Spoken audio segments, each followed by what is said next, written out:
Hey guys, welcome to another Nerdcore review. Today we're going to be talking about Guardians of the Galaxy issue 150. I thought it was about time we talked about Marvel on this channel since, Marvel's my favorite company. You might not think so because of the fact that we've covered pretty much just DC, but I love Marvel and I want to talk about this. And also, this book is important just because it sets up the new Infinity Stone storyline that's going to be happening in Marvel. Obviously, it's happening because of the Infinity War movie coming out, but it could still be a good story, so I thought I should talk about this issue since I might want to cover that story in the future once it rolls out in February. So, let's get started. First I want to talk a little about the current state of the team, seeing as I haven't covered any of the Guardians videos or issues on this channel yet, so I should catch people up who haven't been keeping up with the comic. Um, but currently the team consists of, your classic characters for the team, or at least classic since like 2005 when the team was reestablished. But we have Star-Lord, we have Drax, who currently does not actually want to kill anybody. It's a whole story arc that he's been going through, character arc, I mean, that he's been going through. But he currently does not want to kill people.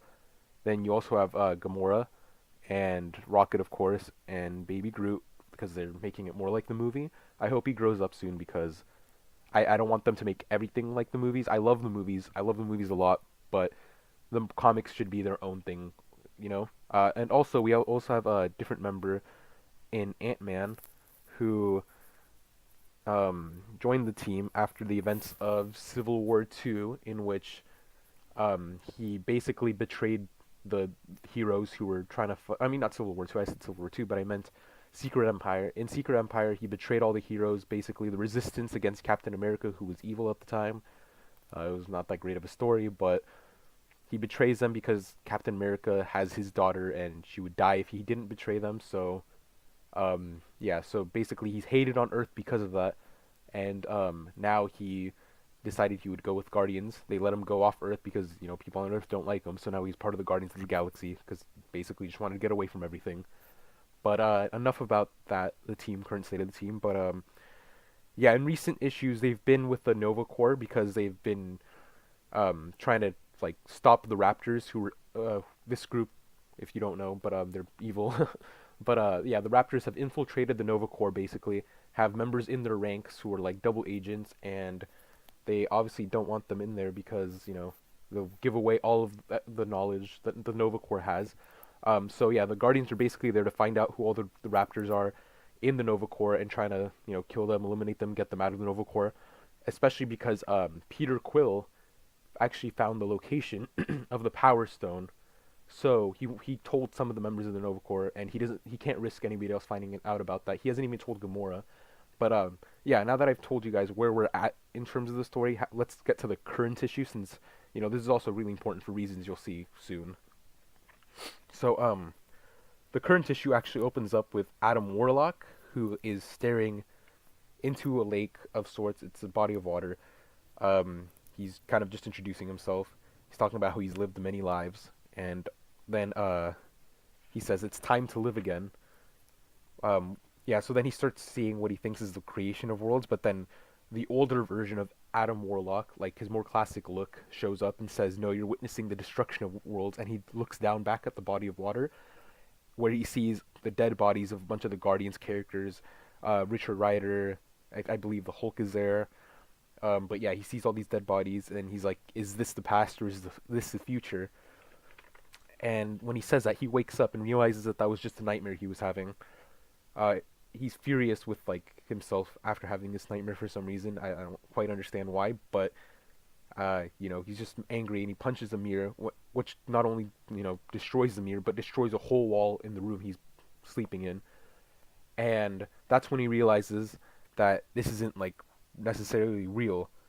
He's on Soul World, which, if you don't know, is the location within the Soul Gem. So back when they used the Soul Gem originally with Adam Warlock, they established that before it was Infinity Stone, basically, they established that the Soul Gem could serve as a prison of sorts. He could capture people inside the Soul Gem and keep them trapped in there in Soul World. And again, it's basically a prison. And so that's where he's stuck right now, because even he mentions that he sometimes goes there, goes back into Soul World as a refuge of sorts. So Yeah, so after he destroys the wall in his bedroom, he starts walking out of the room, and that's when it cuts away from Adam Warlock and it cuts back to the Guardians of the Galaxy. So the Guardians, basically, we see that the Raptors are ready to like attack the Nova Corps. They've infiltrated the Nova Corps, so now they're going to attack and eliminate them because Nova Corps is one of the big entities that's stopping them from doing what they want to do. So they have to stop them. Um, so yeah, they get ready to attack, but the Guardians already know that this is happening, so they were ready for a counterattack. We see Rocket and the rest of the Guardians strike as soon as the Raptors strike, and we start seeing this big fight happening between them. Yeah. So then there's a, I guess, kind of funny scene of Drax. He says, "I don't have to kill to like defend my friends." So then he grabs this one raptor that was about to kill Gamora and throws him, but he actually accidentally throws him into the claws of another raptor, killing the guy. So he's like, "Oh no, I did it again. Like I accidentally killed somebody again," and he feels horrible about it because I don't know exactly why he hasn't been killing. Because again, I haven't been too caught up with the comics for Guardians because I stopped reading after Civil War 2. But he's currently, like I said, he doesn't want to kill right now. After that, the Nova Corps is being. They realize that they're being attacked from more than just the inside because there's also the Raptor ship attacking from the outside.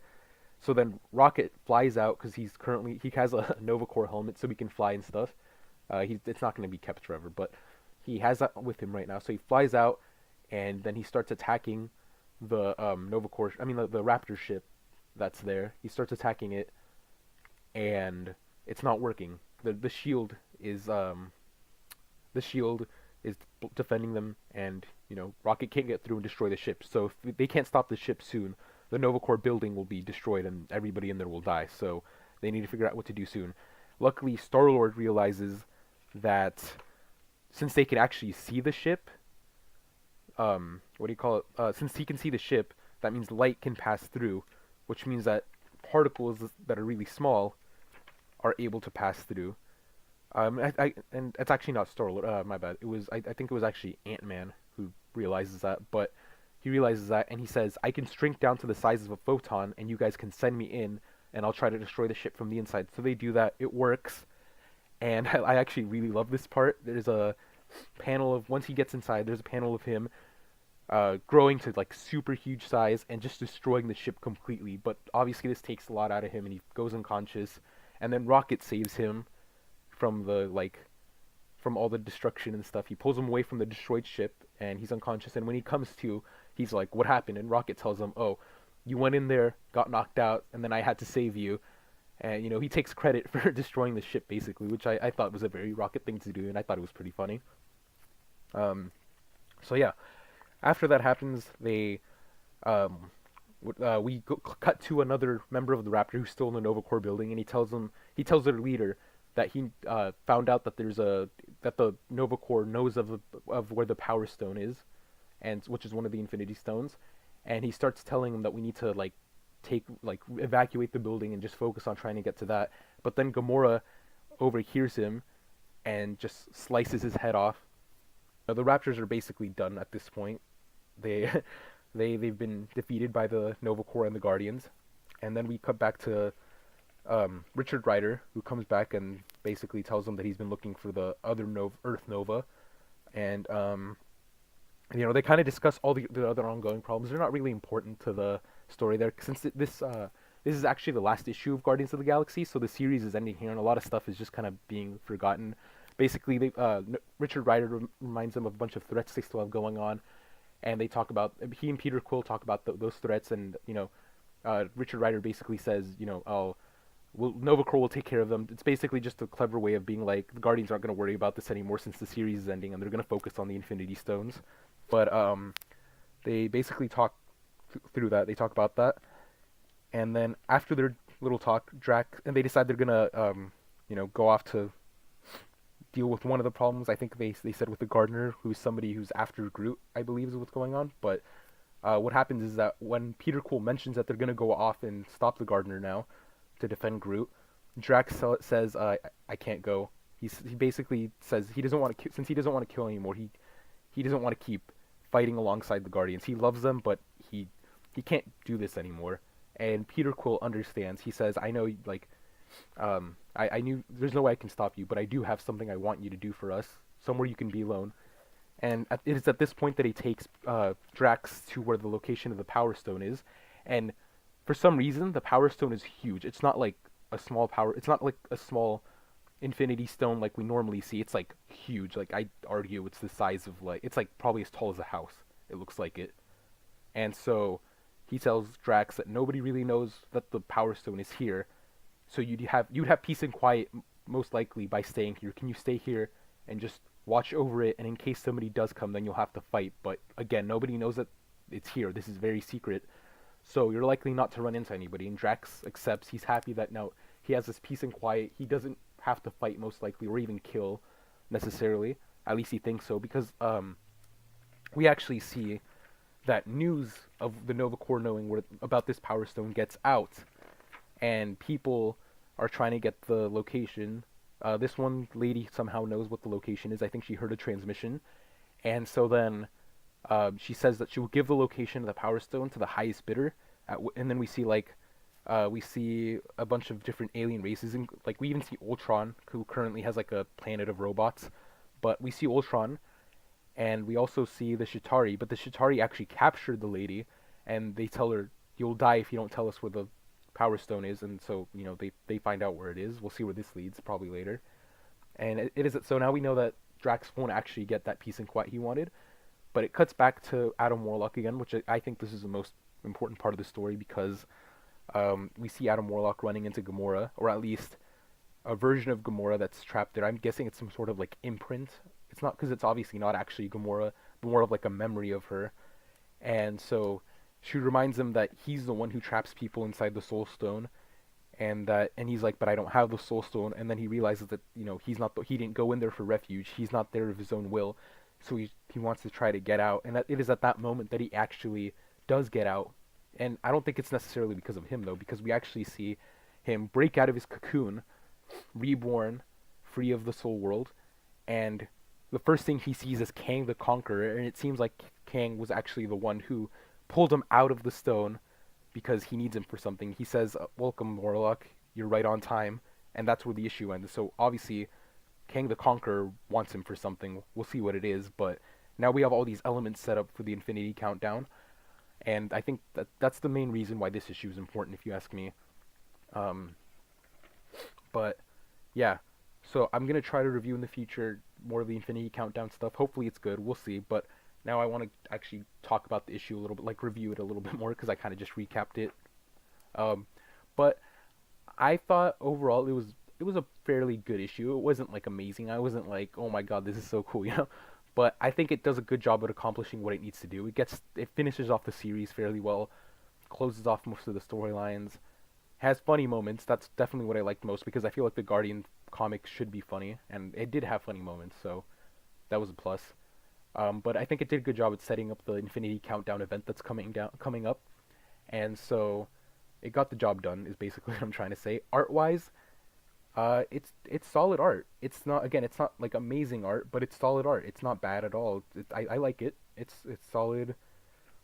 There are a lot of like I think the artist, I believe it's Toe who drew this. But I might be wrong. But I believe it's Toe, and I really like his like larger panels, like his spreads. I think that's where he like shines the best. Like there's this one that's of Adam Warlock looking into the lake, and it's gorgeous, I think. So I think he really shines when it comes to like just looking at characters, but through a wider kind of scope. It's when you focus more on their faces, or you have multiple characters in one panel, where I think it gets a little weaker. But overall, it's fairly good art, I'd say. Nothing to write home about, but I like it still. So yeah, overall, I would say I give this review. I mean, not this review. Overall, I say I'd give this issue a 7 out of 10. It's not horrible, like 7.5. Let's say 7.5. I give this issue a 7.5 out of 10 because it's nothing like groundbreaking. It's not bad either though, and I think it does exactly what it sets out to do in terms of like bringing back Adam Warlock and setting up the event. So yeah, read it if you're curious. If not, I think you should be good just reading the Infinity Countdown issues if you're into that. So yeah, thanks for sticking around, guys, and I'll see you guys next time here at the Nerd Core. Now for this week's Comics Haul. First up, we have Batman number 38, written by Tom King with art by Travis Moore. The origin of Bruce Wayne. If Matty could grow up to be anybody, he'd grow up to be millionaire playboy Bruce Wayne. But what would happen if he was forced to relive the worst tragedy of Bruce's life? And finally, we have Batman and the Signal number 1, written by Tony Patrick and Scott Snyder with art by Cully Hammer. Batman may own the night, but with new villains emerging during the day, he needs an ally to defend the city when he can't. Only one teen is up to the challenge, Duke Thomas.